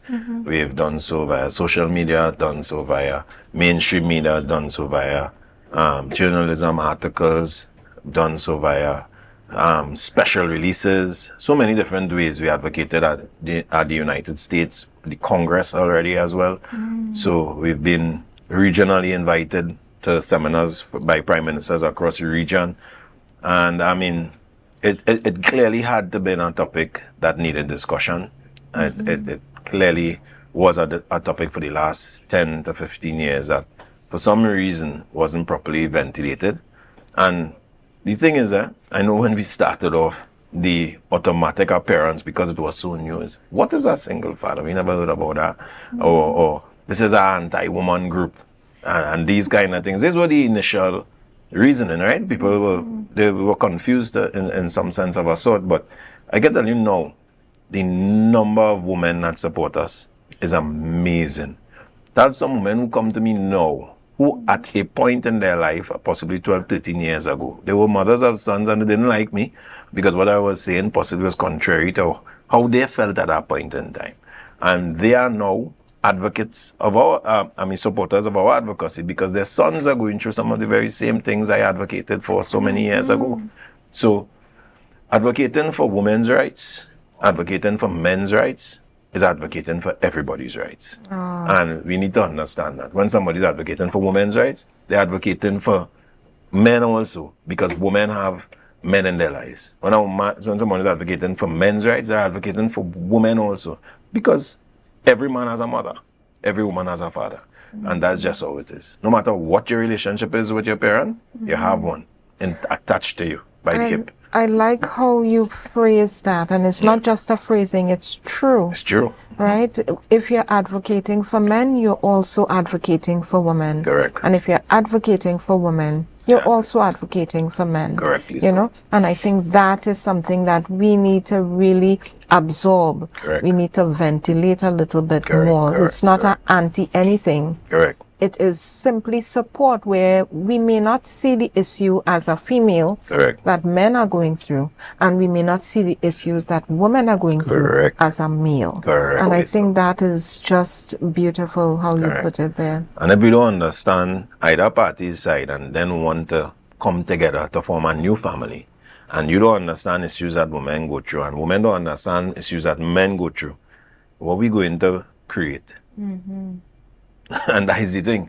So we had to be cognizant of these things that the opposite sex are going through, so that, I mean, we could relate better with them, especially if we want to coexist with the opposite sex. Well, this topic you're here to talk about today is what we look at as the underbelly, the gritty side of things, you know, when we talk about false accusations, let's look at the statistics. Let's talk about that for a while.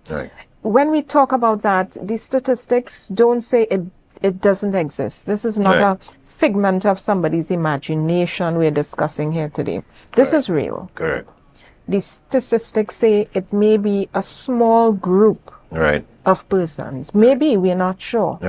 But however, this is not a figment, and we want people to understand this is real, this happens, and people experience this, and that's what we're here to discuss today. Tell us about some of the impact of these allegations, false allegations, not the real ones, right? Because we already know that happens. Yeah. Let's talk about the impact of false accusations and allegations of sexual assault against a man. What do you go through as a male having to deal with that? Well, I could tell you from what I've witnessed firsthand, and the thing is, it happens in multiple arenas. It could happen in an area where it's an adult victim saying, I am the one being abused, or the way which it was the way we were most exposed to at first from our association was an allegation being levied to the father about something he would have done towards the child. Custody. All right? And that, as you say it, for that main purpose, for the purpose of having some custodial upper hand, the opportunity to possibly, hey, I have a better chance to win custody, particularly if it was a daughter and a father being of opposite sex. Certain allegations were levied. We've seen it. We have seen in instances where the father prior would have had custody, and then a matter reopened with a false allegation. And as you rightfully said, these things do occur. There are relationships of incest, but we must also be cognizant that there are situations when there is fabrication. So as much as it is horrific to consider a father doing that to his child, it is just as horrific to falsely label a father of committing such an act against his child. And I have seen that. And I remember a particular case. It's a public case, but I still wouldn't call the name now. But it was aired publicly. We did highlight his exoneration. And I remember that father saying to me, he said, Mr. Fields, what is false appears to be so true that even after the social exoneration, it had to destigmatize. Because it still have somebody out there saying, maybe he did do it. Maybe he got away. Maybe he paid some money and he get away, and that is why he didn't get penalized. So even though he's legally exonerated and he's supposed to be socially exonerated, the whole stigma that's still around it is so degrading to say that I and my father would have done that to my daughter. And the tricky part sometimes is that for it to possibly even become a charge that is laid against him, the child many times is brainwashed or coerced to corroborate it. So I remember in certain situations now, the fathers who had custody, some of them don't want back custody. Some of them they're afraid to have a relationship with the daughter, even though the daughter is a child and evidence came out to show that the child was brainwashed and manipulated into saying what they said. The father now is afraid to have that relationship. It's never the same with him and her again. And the child now may want to know, well, why daddy is so distant from me? Not knowing the damage that would have been, that would have happened because of the false allegation. We dealt with another scenario, and don't feel this happened to men alone, This happened to women. And we help women in scenarios like this. We dealt with a grandmother, the paternal grandmother, where the mother of the child levied an allegation of oral sex, saying the grandmother was having oral sex with the son. And the torment the little boy had gone through to try to keep that lie going, to have his grandmother charged, arrested. A particular media house put a big front page. Granny charged for molestation of her grandchild in front. And we remember when we got her legally exonerated, when she was legally exonerated, I called Newsday myself. And I say, I want to see a front page again talking about a social exoneration now. That destroyed that relationship between, and I would never say that they don't have a relationship now, but Granny will be plenty more careful, even though Granny knows she never did what she was accused of. So, as I said, as much as it is a damning thing, a dangerous thing for a man to have a relationship of incest, or a grandmother to have a relationship of incest with a grandchild, it is as dangerous, and to me, to some degree, a psychotic kind of position for you to think, to fabricate such a story, against a parent or a grandparent against their children. So we've seen it in that way. That way we was first exposed to it in that manner when it came to court matters about custody at bay and these kind of things. And then obviously, as I say, becoming advocates for men or manhood generally, a number of men would have come to us, a number of men, but particularly businessmen, lawyers, the men who have money, particularly they are the ones they are the head targets more than anything else about things that are levied against them. As given the experience of one man as a big businessman, and he decided to have an extra marital relationship with this person, and then the person asked for a particular amount of money, and he refused to give her that particular amount of money. And at that point in time, when she decided, well, if you can't do it, because she was married as well, she went and she told the husband, and after she told the husband, she went and then they made the report. His firearm was taken away from him. Well, obviously, his wife found out after all the confusion. He was sent into prison. All these things as a businessman that he had to go through. So yes, he may have been wrong for the infidelity, but the false accusation, the thing that exonerated him was footage at the hotel, eventually. So the thing we are saying is that it's not about instances where you're not clear the person fabricated it. We are talking about instances where there is evidence when the matter goes before the court, and there's evidence that it was a direct false allegation, because now we have footage showing that what you said, you made up. Or we have a witness, or we have someone or a statement from you that or you were able to be cross-examined and we caught you lying directly, and we can tell that you have fabricated, concocted, and manipulated the truth to have somebody to try to either extort money out of them, extort a relationship out of them, or just to defame them. There must be legislative works drafted for such behavior to desist and cease. I hear what you're saying, and I'm going to play devil's advocate for 2 seconds here. And that's always good. What would you say to a person who rebuts this conversation to say, listen, if there were not so many men committing sexual assault, we wouldn't be able to have this stick on you.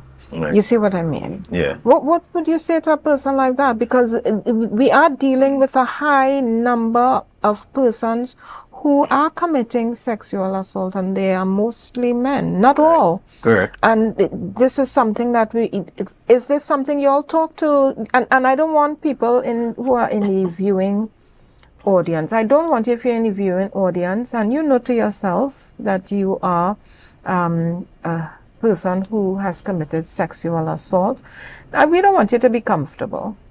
Right? And if you know to yourself you're a person who has told untruths about somebody who, that they're sexually assaulted you, we don't want you to be comfortable either. Well said. Continue. Yeah. I mean, when I could say, well, the statistic shows that at this point in time, I mean, 90 or possibly 90 to 95% of the murders being carried out are male. So does that mean because I'm a male, I am automatically a murderer? You understand? No. People say. At the end of the day. Yeah. So you could think so, but is your statement an emotional one or an evidence-based one? And we could only prosecute people based on evidence, because someone is always innocent until proven guilty in the law, right? Legally. Yeah. So where that may be complicated, you have to consider also where there is blatant evidence against you that you fabricated such a story, particularly knowing all what you just said there, particularly knowing that this is something that may be rampant, or this is something that may be happening, and this is something that there are other men doing, and other women doing also, other people committing this type of act, and that people are grave victims of this act that damages their life forever. Yes. Then there should be even more so now reasoning to legislate that you cease and desist from being able to fabricate such a story. Because you know what you do? You put that victim in a greater risk, whether male or female. Because now you lend to the narrative. You lend to the narrative that people making this up. So just like how you could say, well, people will say this is true because plenty men doing this. They could say, well, plenty women, because the more exonerations like we saw in the newspaper, 8 men exonerated in 1 year, the more exonerations like that, the greater danger you're putting other women in because of the fabrication of your story. And the thing is, when you look at the details in the cases, many of those cases, you are seeing the evidence where the judge and the jury is saying the evidence presented suggested that it was fabrication. Mr. Fields, I don't want you to leave here before we discuss this, because we have about 3 more minutes, I'm told, right? No problem. One of the things that you came here to discuss, and one of the pivotal things in this conversation, is legislature. True. We don't want to just have a conversation in a vacuum where we pointing fingers and having this very emotional. Tell us about this legislature that not only are you considering something like this for Trinidad and Tobago, tell us about the grounding of that legislation. I mean, most definitely, and it's currently taking place and there are laws in Texas already, and it's really an extension of false reporting, right? So it's generally based as false reporting and the consequence that follows it. We have something of a lesser degree, what we call the wasteful employment of police time, right? But this false reporting, as is carried out and as say based on Texas law, covers false reports of such a nature. It captures false sexual allegations because they admit that it is also prevalent, right, in their society. And what it is that when the evidence is presented, say we get it to court, if it misses the police eyes and the DPP eyes, or the DA's eyes, the district attorney's eyes, and it gets in front of a judge and a jury and evidence comes out where we know that you fabricated this story, then you then commit an offense that is arrestable, criminal, and will face penal consequence for it. So it's not about being mistaken identity, where a woman may have really been raped and because it was dark, it looked like him and she mistakenly thought it was him. But in an instance when she knew it wasn't him, she knew, and this is most times, she knew she had a consensual relationship with him. She knew she agreed to have a relationship with him. Where there's evidence of her trying to extort finance out of him or extort a relationship out of him. There's so many grounds and so much evidence that you can use to prosecute this. It's easy to prosecute. So it's not an area where you can confuse someone who's walking down the street and 3 men jump out of the bush. And one may look like Jim. And then they bring Jim innocently. And Jim now looks like the guy. And then unfortunately, Jim is brought away and then they found the real guy after. In an instance like that, there's a mistake on identity, right? So you could understand. But in an instance when you and Jim are in a relationship and Jim decides he wants to leave, and you believe that you will use the allegation now to either punish Jim or some form of retribution, or you create a story about Jim just to make him pay. Those situations are when you are to be brought before the court and you must be penalized for that. Mr. Fields, this is such a sensitive topic, and it's one that we don't talk about enough. Not at all, not at all. Because a lot of men are going through this. Correct. The PTSD.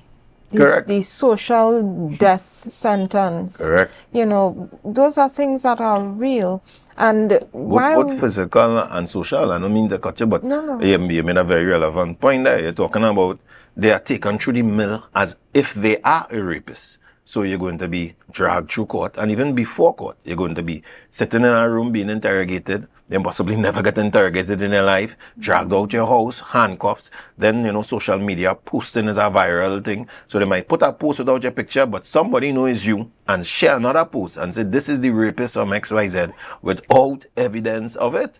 And you're taken through that in one of the last cases there that he was exonerated, the TTPS recruit, Kai Lovell, where there was evidence that there was a fabrication. Yes. You understand? This young man was a TTPS recruit about to become a policeman.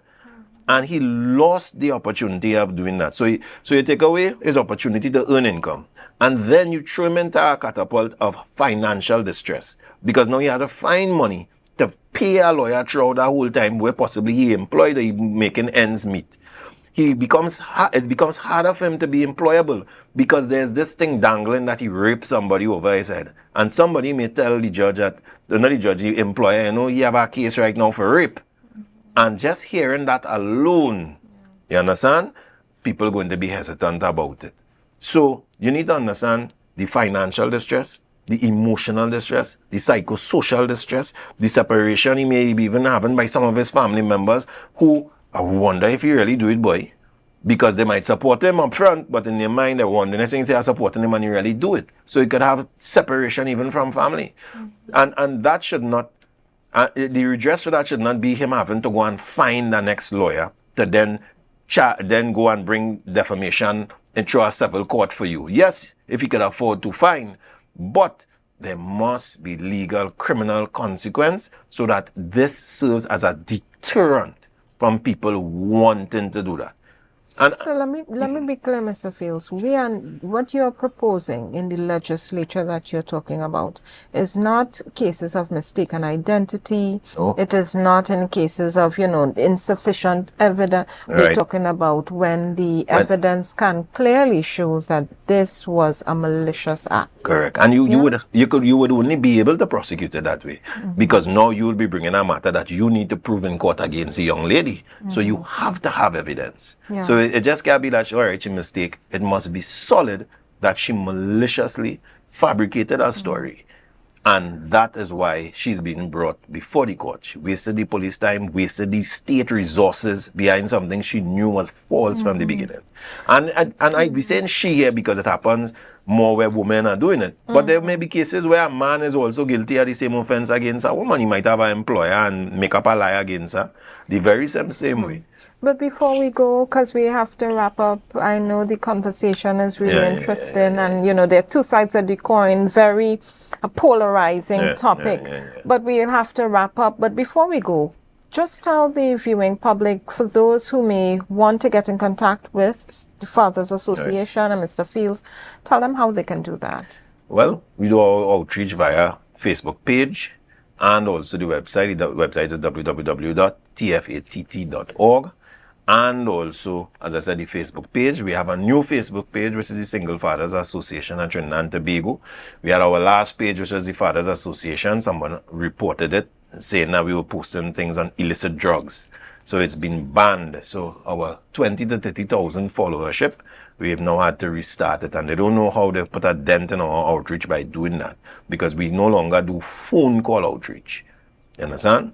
So by doing that, they have now started us over, but we ask people still try to send your messages to the new group, which is now labeled again the Single Fathers Association of Trinidad and Tobago, or go onto the website where there's a plethora of information on any issue you're going through. We have videos, we have research papers, a number of things that you could go there and get assistance. Well, thank you very much for being with us today, Mr. Rondell Fields, and he is from the Fathers Association.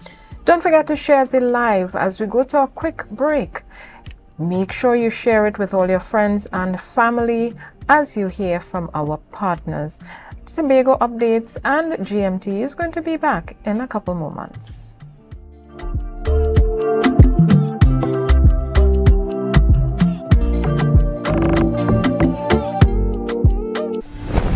Sun Up Tobago presents Solara.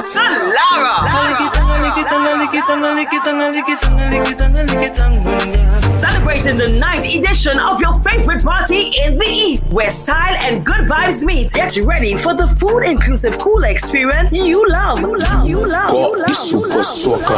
July 4th, we return to the East, bringing you the perfect blend of mouth-watering food flavors, premium vibes, and unforgettable energy. One thing more than them feel understood.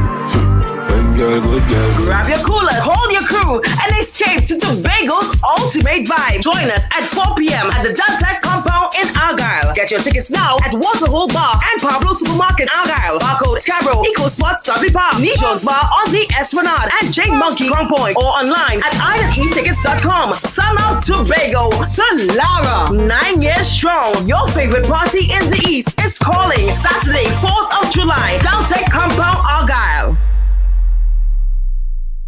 Sofa Factory is here in Tobago. Conveniently located Montessori Drive, Glen Road, Scarborough. Up to 20% off on select sofas for customization. Deals on some sofas from as low as $4,000 until stocks last. 10% off on all wardrobes. Half off on shower heads with the purchase of a vanity set. Come in and experience the new way to shop for furniture and see the quality in person. Our world is filled with rhythm. Rhythm that's unapologetic, infectious, timeless. Rhythm is commitment in action. It's how we show up for each other with unrelenting support that goes the distance.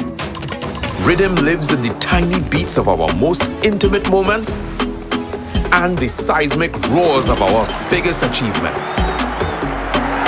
Rhythm is resilience in motion. So even when things go out of sync, we do what it takes to bring the rhythm back. At Flow, we understand your rhythm because we live it. That's why we're dedicated to building a network as resilient as you, with a team of familiar faces working every day to keep you on beat. You're at the heart of everything we do, and our commitment is to keep your rhythm flowing, no matter what.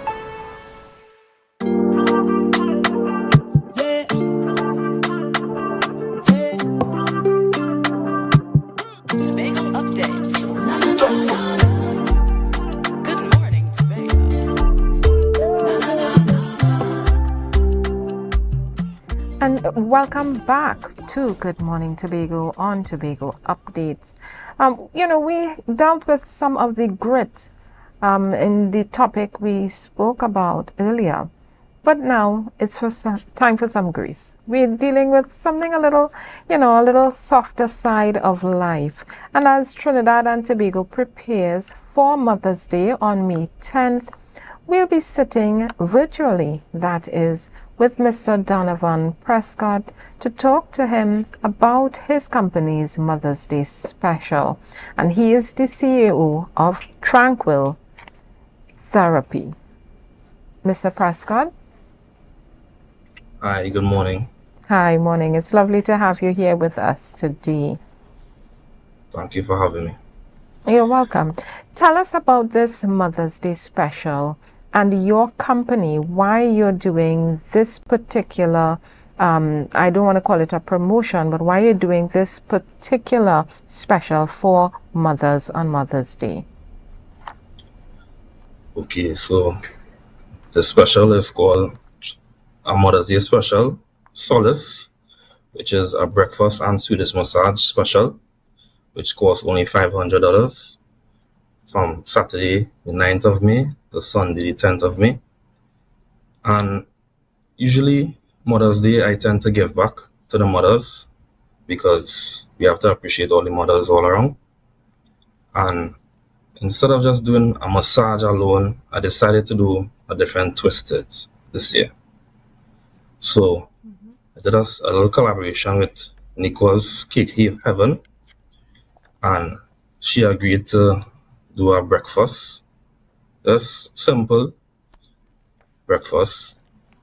And how I would be doing it is that the breakfast will be collected on the morning of this Saturday the 9th and the morning of Sunday the 10th. And throughout the day, I have different time appointments for the massages, which will be done beachside. Another twist again, because I want to do something different. I believe the beachside speaks to the title Solace, which means comfort in a time of relief and distress, because mothers tend to go through a lot since giving.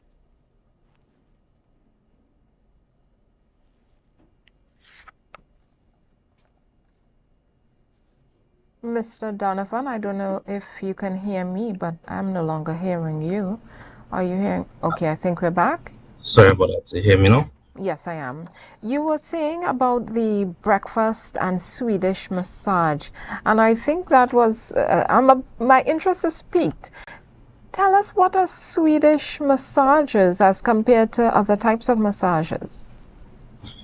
So a Swedish massage tends to be a simple massage, which is the most relaxing massage because it's a gentle pressure, light pressure, which you tend to fall asleep. It's very soothing. So apart from the other massages which are directed to a specific purpose, Swedish massage just tends to relax you, to give you that sense of relief. And I think that was the perfect one to give to mothers. And you mentioned give that them this a- is going to be beachside. Tell us which Yes. beach is this, and or is it a number of beaches across the island? And is it in Trinidad only, or is this Tobago only? So this is Tobago only, and the main beach is by Fort Bennett in Blackrock. There's a special area which is covered and sheltered, and it's open for the choice of the person if they want to go to a different beach. But this is the main area for me because it's already sheltered and covered from the sun. There's a nice breeze coming in from the beach, a nice view as well. So this is aimed at making mothers feel relaxed, taking them out of that home environment and bringing them in nature and giving them this Swedish massage. Tell me, what kind of experience do you have and your company has in terms of massages? You know, what kind of relief, not just the relaxation and, you know, you falling asleep, but what kind of psychological relief from your experience can massages provide? Okay, so massages also helps with stress. So basically when you do a massage, it helps with circulation, and circulation helps with oxygen, which runs to the brain. So most times when you do a massage, that act of falling asleep is all part of the tension being taken away, the circulation improving, and that helps to carry down your stress as well. So I paid this $500. What kind of breakfast are we getting here, Mr. Prescott? And how can we get in contact with you to get this Mother's Day special that your company is offering? So the breakfast includes, well, in the choice of waffles, pancakes, and French toast, you can choose from either of those. But everyone gets eggs, sausage, bacon, and boiled corn. And to contact to place an order, which could be done no later than May 6th, because I want to close off all the orders by Wednesday, May 6th, you can contact me on 721-9199. Now, what if somebody says, I don't know about this breakfast, I don't eat in the morning. I just want a massage, Mr. Prescott. Is that possible? Yes, it's possible. It's possible. What would I be That can be getting? Yeah, tell us about this experience. So the person calls, they book their Swedish massage and breakfast at Fort Bennett. What am I getting? What am I expecting to receive? Do I come to meet you? Am I being picked up? Do I have to find transport? Is it only on Mother's Day the special is happening? Tell us about what we can expect. So yes, the special is just for Mother's Day, and the breakfast could be collected in Bonaccord. I will drop the address for persons, and persons would be meeting me at Blackrock on Fort Bennett Beach. Can they come with someone? You know, sometimes you don't know what the environment is. It's a new service. Can I bring a friend with me? Yes, you can bring your friend or a loved one for that support as well. Some persons booked for like themselves and their mother, so they'll be coming together, sharing that support with each other. I like that. Mr. Prescott, I'm a person, once I go to the beach, I want to have drinks, I want to chill out. I'm only hearing about the breakfast. Is there any drinks involved in this breakfast scenario? Yes, wanted to keep it a surprise, but yes, there'll be refreshments after the massage for persons. Okay. Well, this sounds fantastic. I think this is something that persons would love to have. Tell us a bit before we wrap up about your company. It's called a Tranquil Therapy. How did your company start? And really, why are you heading in this way to go to be, to give people massages? Why are you looking at physical and psychological stress relievers? Well, I believe since an early age, therapy piqued my interest from even high school. I always had the interest of going into physical therapy. So massage therapy is a stepping stone in that direction. And I started this company in January 2021. It was just in the peak of COVID. I was just finishing university. I had my prior experience from studying while in university, and I decided that I should shift gears a little bit. I should go into override. And I decided to start my business. Since you know that the economy was stifling at that time, jobs were very hard for persons coming out of university, I decided that I could step in that direction on my own and change the narrative for myself. So I started the massage therapy, which I had a very good interest in, and I believe that whatever you do as a career, you should have a passion for it. And that's why I feel about massage therapy. I get up every day, I go to a massage, I feel at ease, I feel at peace. Don't feel any stress. I just massage persons, take away their pain, help them feel better. And to me, that's a blessing that I just have to give God thanks for. Well, I have to say that this is not just only an interesting option for Mother's Day, but this sounds like something that people can invest in terms of mental health. And we are looking at Mental Health Awareness Month. But in terms of payment, because you're saying that this special is $500, the breakfast and the Swedish massage. How can a person pay? I want to pay. I don't have all the funds right now. Can I pay down? Can I pay some? Pay later? Tell us what this payment and where do we pay? So you can make payment online or to myself. And yes, you can pay down half by Wednesday, like most bookings that I'm closing off on Wednesday. You take a down payment on Wednesday and you can pay the balance on either day that you're scheduled to book. So you could pay the balance on Saturday or Sunday. And how would a person get in contact with you? By my phone number 721-9199. They can send me a WhatsApp and I could forward like banking information if they have to do an online transfer, if they can't do it in person.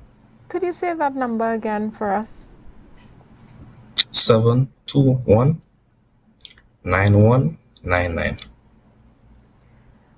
Mr. Donovan, tell me in terms of mental health, because we are looking also at Mental Health Awareness Month. And it's kind of kismet that it's Mother's Day in Mental Health Awareness Month. But tell us about this massage therapy that you're into.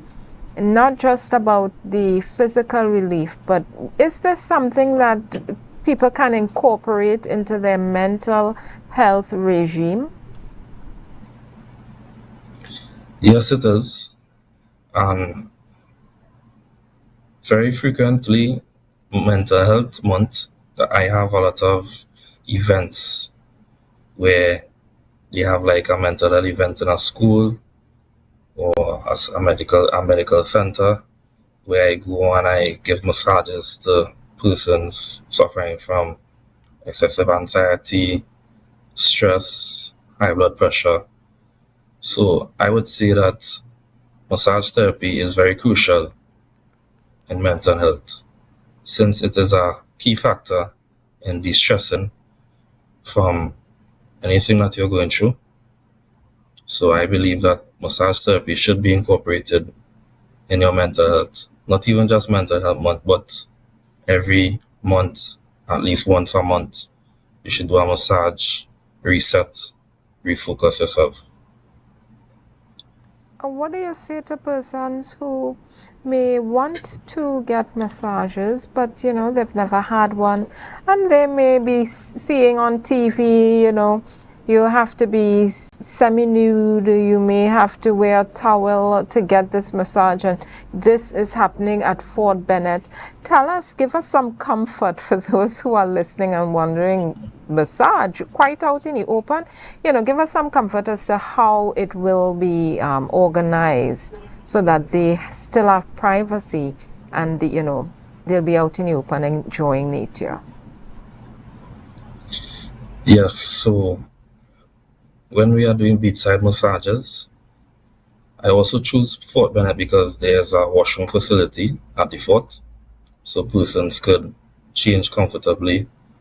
And I also advise persons to come in like beach attire, like a swimwear. So whether it's a bath suit or so, or in a sundress, but just dress comfortably. And there's the area to change as well, and to reassure that it's perfectly safe and comfortable. I like that this is happening by the beach. You're giving me some ideas because I'm thinking, you get your massage and then you just get some, soak in some salt. Is that something? Yeah. Is that something in terms of a massage?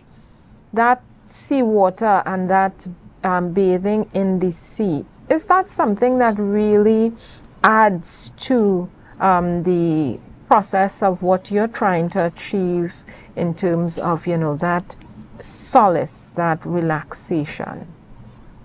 Yes, it is. The salt water actually helps. So after your muscles feel relaxed, you dip in the salt water and it feels like you feel a bit younger, You feel like you resetted yourself fully. Well, I like that idea. Is this massage only for, weary mothers, or do you do massages for athletes perhaps in terms of muscle repair? Is that something that you do? And if yes, tell us more about those types of massages. Yes, so apart from a Swedish massage, I do a series of massages. So there's also deep tissue massage, which is for chronic deep pains, deep tensions. There's sports massage, which targets athletes. There's cupping therapy, which is also like a form of deep tissue, but it's used by a plastic cup that helps to suction out the tension. There's lymphatic drainage, which is medical massage, which helps to detox the body. There's also massages that I do on pregnant mothers. So this special could also be for mothers that are expecting. There's something called prenatal, which they are going through the third trimester, and there's postnatal after the pregnancy. I also focus massages on persons like that as well. And lastly, I do hot stone massage, where you incorporate heated stones on the body, which also helps with circulation and chronic pains. How long have you been in this business? In terms of not just your experience, but how long have you been in this business of doing massages, and what has the public response been to getting massages, to taking care of themselves, to self-care? So I have been doing massage therapy for almost 9 years, and I must say that over the 9 years we have grown, I have learned, and we have lost. I've gained a lot of experience. The feedback from persons has motivated me. Like, I often hear that, thank you very much, your hands are blessed, God bless you. And I'm really grateful for that because it helps me to evolve over the years, help me to learn, to improve my services. And additionally, I don't only do massages in Tobago, I do it in Trinidad as well. So both Trinidad and Tobago, Tranquil Therapy offers their services. Well, when you look at the business side of things in terms of entrepreneurship, let's just go down this road for a little bit. Why, as you say, this business started during COVID? Why did you think to yourself, you know what, I can't look for job security being employed with someone. I'm going to go into business for myself, with myself. Why was that an option for you, and how has it paid off? What are the rewards of being an entrepreneur for you? Well, since that I wasn't completed my degree at the time, so jobs would have definitely been harder for me. I already had the massage therapy certification, and it piqued my interest that persons were actually calling out for it during COVID, because everyone was very stressed out. They cooped up in their house. They just want to relieve some stress. So I decided to target the market and answer the call. And I just started. And when I started, it just continued. And I would say being an entrepreneur, it's very rewarding because you're working for yourself. You feel that sense of independency. And I really appreciated that over the years, because you could make time for yourself, even working hard. You could make time for yourself to just relax sometimes. Donovan, we're going to be wrapping up soon, but tell us again about this breakfast and the Swedish massage Mother's Day special in Fort Bennett. It's a beachside massage, but tell us the cost and how to get in contact with you.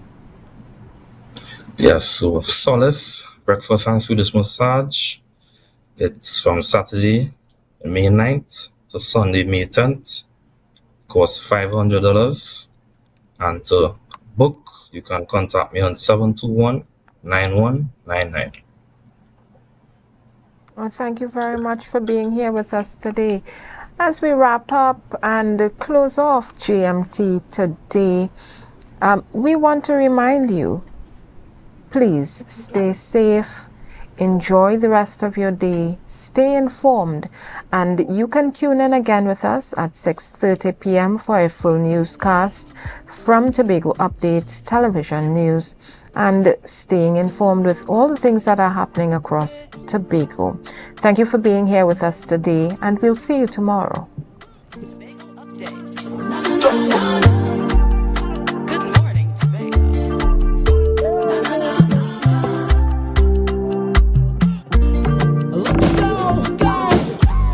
It's a brand new morning, rise up to a brand new dawning as the passion start to rise. The energy fill the skies. I say thanks a favor to wake up and hear me neighbor. 60,000 people strong.